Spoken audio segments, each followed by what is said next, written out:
दिल्लीमध्ये भाजपची महत्त्वाची बैठक तर महाविकास आघाडीची 4 तास चाललेली बैठक। नागपुरामध्ये हजारो कोंबड्यांना बर्ड फ्लूची लागण झाली आहे। यासह दिवसभरातील बातम्या आता पाहणार आहोत सविस्तर।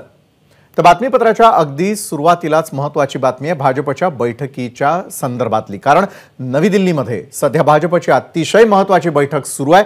महाराष्ट्र भाजपच्या कोर कमिटी सोबत अमित शहा, जगत प्रकाश नड्डा आणि BL संतोष यांची चर्चा सुरू आहे। महाराष्ट्रामध्ये भाजपने कुणाला उमेदवारी दिली पाहिजे यावर मतदारसंघनिहाय चर्चा या बैठकीत होतीये। उपमुख्यमंत्री देवेंद्र फडणवीस, वनमंत्री सुधीर मुनगंटीवार, भाजप प्रदेशाध्यक्ष चंद्रशेखर बावनकुळे, मुंबई भाजपा अध्यक्ष आशिष शेलार, माजी प्रदेशाध्यक्ष चंद्रकांत दादा पाटील, माजी विरोधी पक्षनेते प्रवीण दरेकर या बैठकीला उपस्थित आहेत।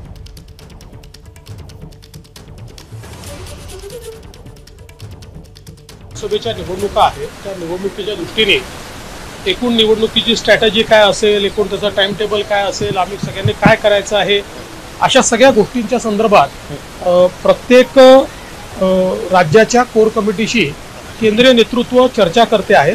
त्याचप्रमाणे आता महाराष्ट्राला देखील या ठिकाणी बोलवलेलं आहे आणि आमच्याशी आता त्यांची चर्चा होईल।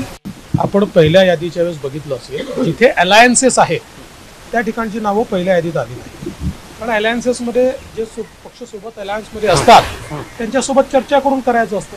पहिल्या यादीमध्ये जिथे फक्त भाजप लढतो असे स्टेट्स त्या ठिकाणी आलेले आहेत। आता अलायन्सेसवाले स्टेट येतील, तुम्ही काळजी करू नका, तुम्हाला योग्य वेळी सगळी माहिती मिळेल। ABP माझा, उघडा डोळे बघा नीट।